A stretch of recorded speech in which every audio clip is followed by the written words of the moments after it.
What is good, everybody? Sylpheed here. We are back with more BLAZBlue Cross Tag. Today we're going to be discussing Rachel, and we're going to be looking at her Sylpheed meter, the wind meter, the drive, whatever it is you want to call it. We're looking at that, what it does, how to use it. This is going to be some basics, hopefully preparing you for a more advanced video that I'm working on. Right, let's get down to it. What does this meter do? This meter allows you to change Rachel's positioning, her movement. It allows you to control projectiles, and it allows you to move the opponent. Now, it's done by pressing a button with a direction. So if I jump and then press A and down, you'll see that I actually move. And this, normally, if I just hit A, I'm going to stay up in the air. But if I'm pressing down while I do it, I'm going straight to the down, straight to the ground. So this allows me to do instant overheads. And this is what it does. It moves Rachel. It allows her to retreat away, or it allows her to be more aggressive. It's a lot of flexibility. It gives an added dynamic to each move. You might have seen there that when I did this, that meter in the bottom left empties. The meter with the rows, this, every time I do it, it empties out completely. And then it regains while I'm on the ground. So if I actually do it and then jump, you'll see it's not regaining. This matters quite a lot. As Rachel, you've got access to a bunch of different really good air tools, but being in the air, after you've used this meter, is giving you a disadvantage. You can't regain it. Another way you can't regain it is actually during hit stop. You see there, it wasn't regenning. I believe it's during the active frames of each hit, when it connects with the opponent, that's when it stops regenning. This matters as well. You might want to slow down combos if you're using that wind meter in the combo. That moves us on to the second point.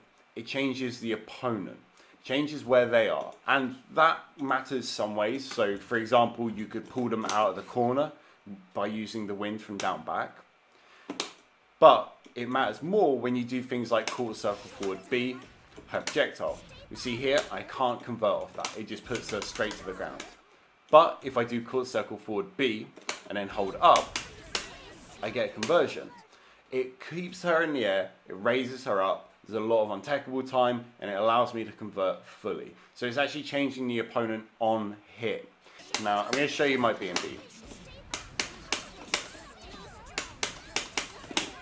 Right? You saw there I used the wind twice, and you'll see if you're watching the meter as I'm doing it, it's regenning because I'm comboing on the ground, and this allows me a lot of flexibility.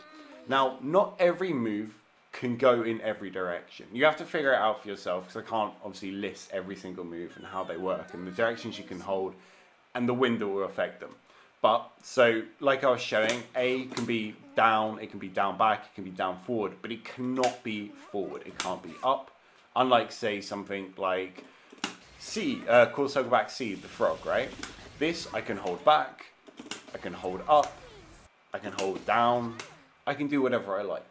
Each move has a set limitation to it, and that's for you to discover, and it makes sense in a lot of ways, because it would be just basically give her another air dash if you're able to hold forward and back. So it makes sense, right? Now the last thing that this mechanic does is it affects projectiles, as I mentioned before. So if I do quarter circle forward A, you'll see it lands there. It always lands there, it's always going to land there. But if I hold a direction, you see it goes full screen. Now I've got a really quick 3/4 of a screen projectile. Super useful. The wind affects all of this. If I hold up, now I've got an anti-air projectile. Once again, this is something for you to learn. You need to play around with the direction that you can influence all of your projectiles, because it all covers different spaces, allows for different setups, allows for different oki. It's fantastic. So one of the issues you'll encounter very early on is how you actually manage this meter for combos. As I showed you earlier, my combo uses the wind meter quite early on. After the sweep, I'm going to hit them with quarter circle forward B, I'm going to hold up, and that's what gives me the untakeable time to continue the combo. But if I do that from an instant overhead where I've used the meter early, I'll show you the issue. You saw there, right? She didn't pop up, and that was because I didn't have any wind meter. I used it for the instant overhead. But if I were to slow that ground series down, that gives me the meter, and I'll show you.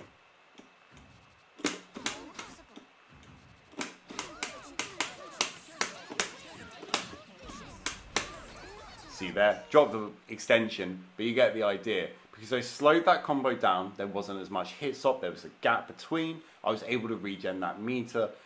That's one of the issues you'll have early on. You need to know how to slow down your strings to then start to get that meter back and convert off them. It's probably one of the harder things to do with this.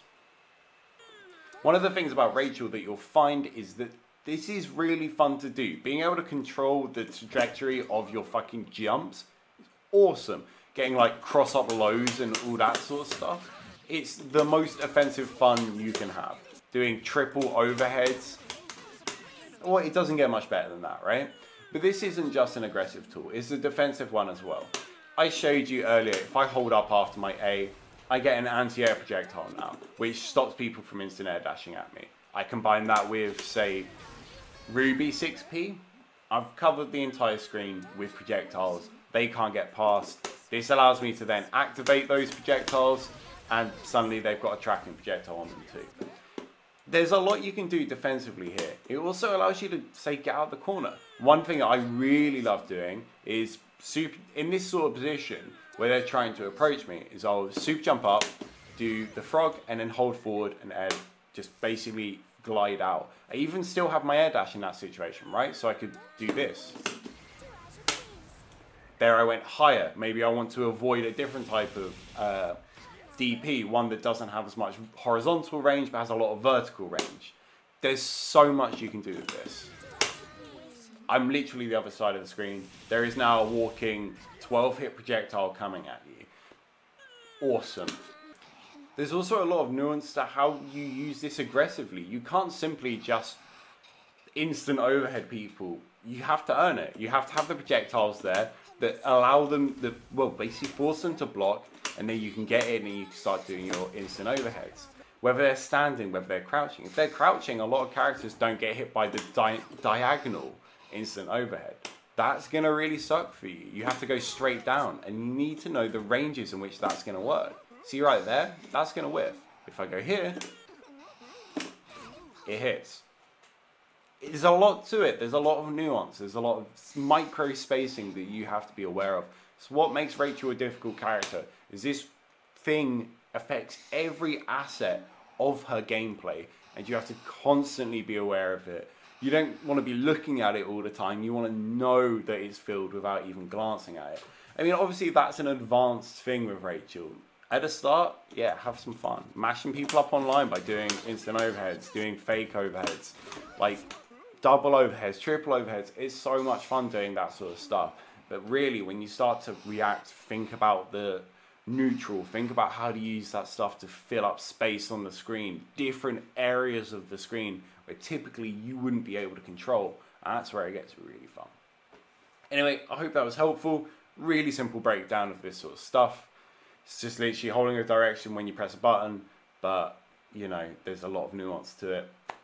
And that's it. Take it easy, everyone. Hope you have a great day.